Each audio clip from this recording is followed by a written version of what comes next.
리버 압세스 또는 헤파틱 압세스. 농양이라는 것은 고름 주머니를 얘기하는 거예요. 고름 주머니. 자, 이 고름 주머니는 그 발생 원인이 여러 가지가 있는데 제일 많은 것이 뭐냐고 하면 옛날에 과거에 복강내 수술한 사람입니다. 복강내 수술한 사람. 예를 들어서 여자인 경우에 뭐 제왕절개 수술했다, 자궁근종 마요마를 수술했다, 어떤 오바리 시스트를 수술했다, 하다못해 아펜딕사이티스를 했다. 여러 가지 그 복강내. 일단 복강내를 열고 들어간 사람에 한해서 주로 발생이 된다. 어디서? 간에서. 자, 그런 경우가 제일 많고요. 첫 번째 발생 원인. 두 번째는 뭐냐고 하면 대장염, 소장염이 혈행을 따라서 어느 혈관이라고 했습니까? 아까 말씀드렸어요. 하장관막 정맥, 상장관막 정맥이 타고 쭉 올라와서 하나의 혈관이 돼서 어디로 들어간다고 그랬죠? 여기 비장이고 스플레닉 베인에 연결이 돼서 인페리어 메센트릭 베인, 슈페리어 메센트릭 베인, 요 위에 판크레아스, 그죠? 그래서 메인 포탈 베인이 들어가서 간 속으로 들어가는 이런 혈행성 구조를 가지고 있어요. 근데 여기 소장, 대장인데 여기에서 어떤 염증이 일어나게 되면은 염증성 세포가 혈행을 타고선 들어가서 간 속으로 들어가서 간의 포탈 베인 말초 부위에서 그 균이 침착이 돼서 여기에서 발생돼서 자라게 되면은 하나의 고름이 되고, 고름이 우리가 초음파로 확인할 수 있는 압세스가 형성이 되는 원인입니다. 혈행성 전이라고 하죠. 이런 경우. 그러니까 소장염, 대장염이 그 원인이 될 수가 있는 거예요. 자, 그 다음에 세 번째는 뭐냐고 하면요. 간이 이렇게 있고 담낭이 이렇게 있을 적에, 자, 담낭 급성, 담낭 속에 돌도 많이 들어있어요. 염증이 심하게 와서 이 속에 담낭이 완전히 푹 썩었습니다. 고름화됐어요. 완전히 오염된 거예요. 근데 이 오염된 염증성 담즙이 이 밑으로만 빠져서 소장, 대장으로 빠져 넘어가야 되는데, 이 염증성 균이 거꾸로 간 속을 향해서 침범을 했을 경우는 어떻게 되겠어요? 볼 것 없이 바로 담관염, 담도 내에 염증이 생기고 담도염이 심하게 되면은 간 속에 염증이 파급이 돼서 거기서 고름이 형성되는 이런 역행성 그런 간 농양이 발생될 수 있는 경우가 됩니다. 그리고 어떤 장기 내에 췌장이다, 위장이다, 또는 주변의 복강내다 이런데 염증이 심하게 와서 그것이 인접장기인 바로 간 속에 전이가 돼서 거기서 파급돼서 농양이 생기는 그런 경우, 외상성으로 올 수 있는 경우, 또 바이러스 간염, 이 젊은 사람한테 그런 경우가 많아요. 바이러스 간염, 급성 바이러스 간염, 만성 바이러스 간염을 가지고 있는 사람이, 이런 사람들은 대개 이제 면역력이 굉장히 떨어집니다. 면역력이 약해진 상태에서 술도 마시는 사람이 있어요. 그래서 알코올성 간염과 바이러스 간염이 콤바인돼서 간이 됐을 적에는, 이때는 아주 간이 면역력이 엄청나게 약해져 가지고 외부적인 저항이 없습니다. 그렇기 때문에 금방 어떤 균에 금방 바로 노출이 돼서 간 속에 농양을 형성하는 그런 경우가 많아요.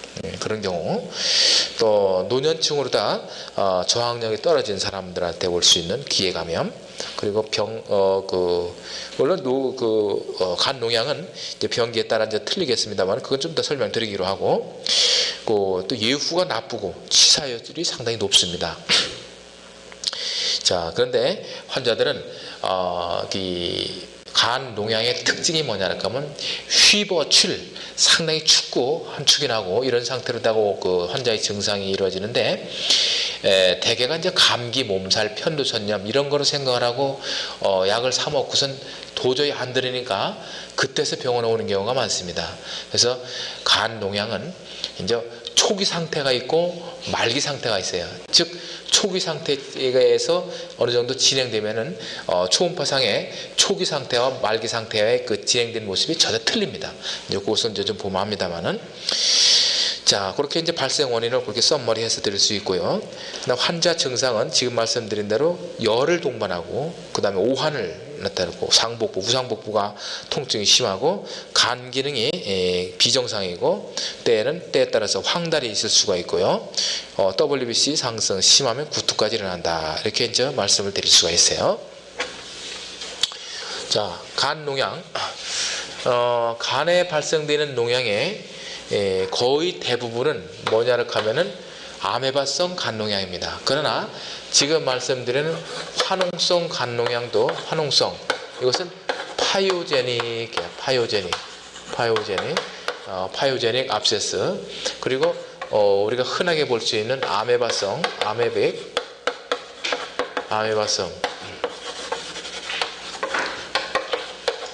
이 두 가지가 간농양을 대변할 수 있는 건데, 이 화농성 간농양인 경우에 그 주사기로 그 고름을 쪽 빼가지고선 이렇게 그 봤을 적에는 아주 상당히 그 암갈색, 노란색입니다. 그 냄새를 맡아보면은 그 단백질 부패하는 냄새, 무슨 뜻인지 아시겠죠? 아주 상당히 그 고약합니다. 한번 탁 맞고 나면은 한 며칠 가요.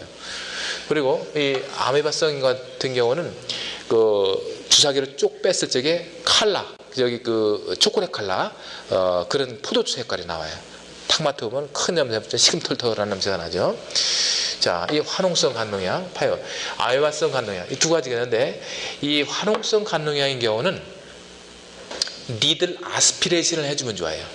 즉 고름을 빼주면 좋고, 이 아메바성 간농양, 이것은 고름을 빼준들 다시 또 생겨나요, 그 안에서. 그렇기 때문에 이런 경우는 뭐 결국에 정적이 하면 수술을 했든지, 아니면 그냥 아스피레이션 하지 않고 그냥 단순하게 메디케이션 하는 그런 경우가 있습니다.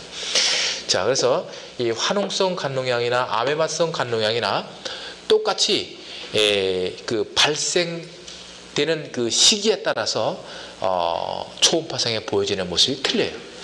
자, 그래서 어떻게 설명을 드릴 수 있느냐 하면요, 발생 초기 두 개 똑같습니다.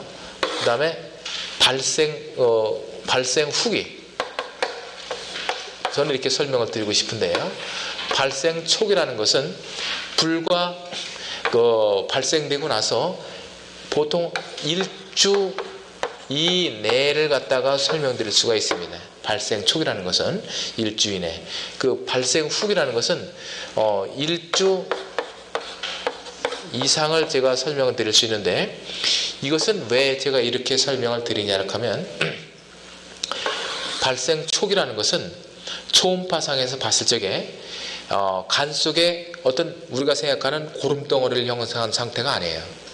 그때는 어떤 상태로 되느냐 하면 아주 작은 그 농양의 작은 그런 고름덩어리가 작은 것들이 간 속에서 한 군데 모여 있는데, 아주 작은 상태로다가 여러 개가 다발성으로 이렇게 몇 개가 모여져 있는 형태로 보이는 겁니다.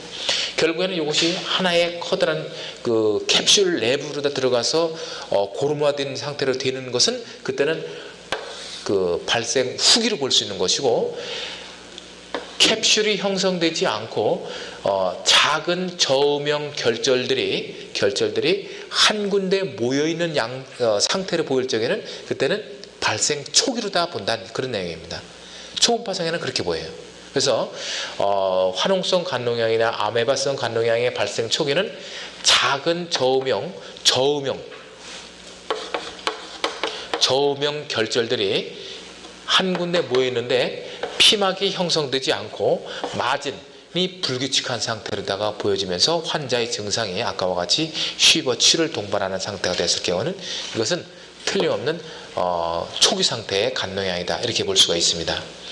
그래서 이런 작은 저음형의 그 결절들이 후기 상태, 발생 후기로 되는 경우, 즉 어떤 상태로 되느냐 하면 하나의 완전한 농양, 고름덩어리 형성되는 겁니다. 하나의 완전한 고름덩어리, 즉 피막이 형성이 되고, 피막이 이제 대개 이제 불규칙하고 얇은 데는 얇고 두꺼울 때는 두껍고 이렇게 형성되면서 그 벽이 두껍다는 내용입니다. 그렇기 때문에 간 낭중하고의 차이점이 이런 데가 있는 거예요. 그래서 내부에 어떤 밑에는 퍼스, 고름이 고여 있고 위에는 플루이드, 역시 뭐 염증성 액체지만은 퍼스 플루이드 레벨을 가지고 있는 경우, 또는 여 위에 공기가 떠가지고 이 공기에 의한 더티 섀도우가 나타날 수 있는 에어를 가지고 있는 이런 경우, 여러 가지 그 형태적인 변화가 완전히 액상으로 나타나는 데까지는, 내부가 이제 썩어서 완전히 고름화돼서 액상까지 보이는 시기는 우리는 발생 후기라고 볼 수 있는 겁니다. 요 기간이, 요를 지금 발생 초기에서 그 작은 저음형 결들이 이와 같이 어떤 우리가 생각하는 고름덩어리 되기까지는 보통 일주일 정도 걸려요. 빠르면 5 내지 6일입니다.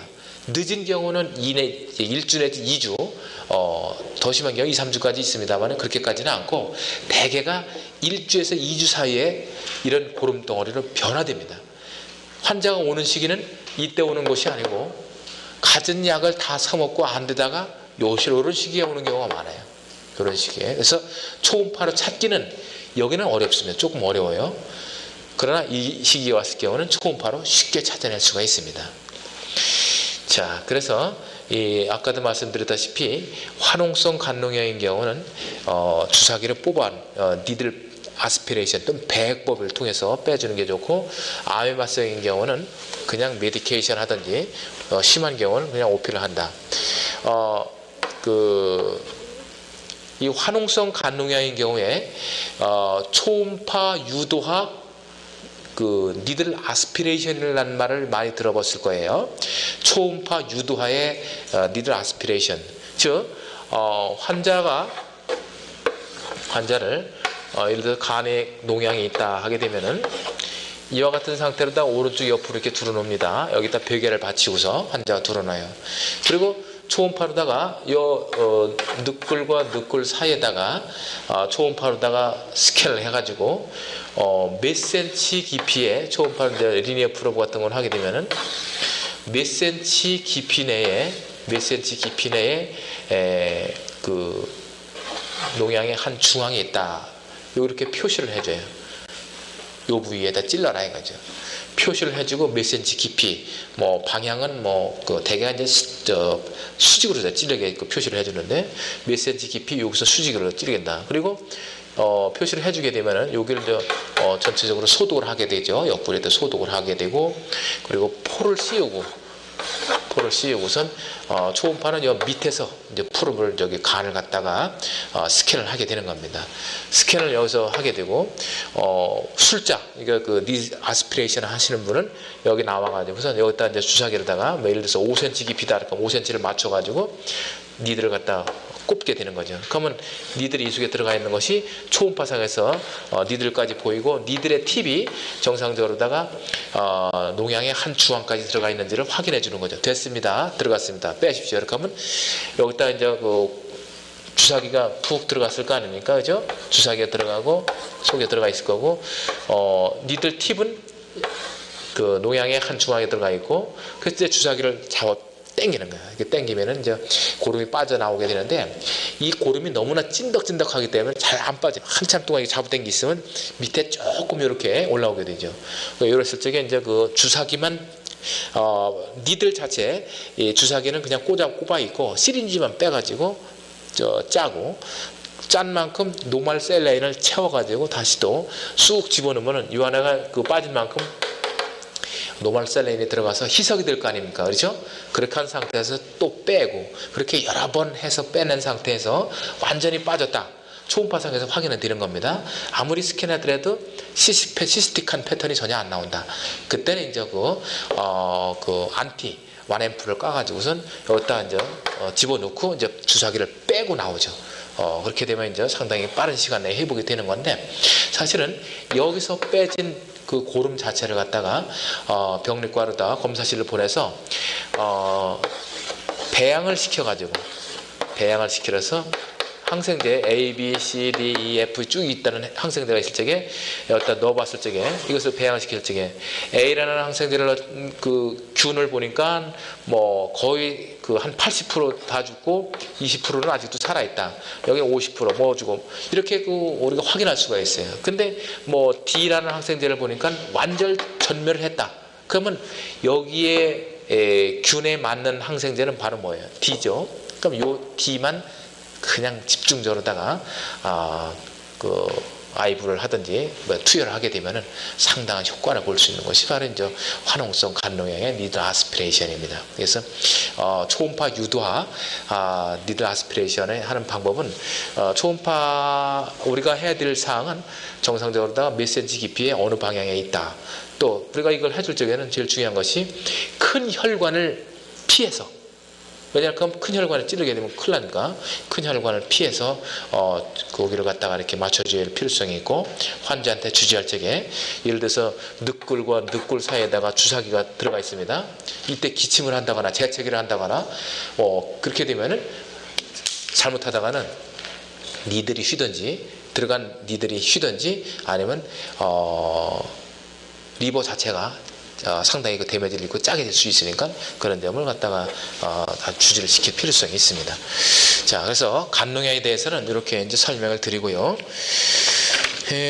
거기 이제 그 발생 후기에 대해서 제가 설명드린 내용 말고 쭉 그 설명이 돼 있어요.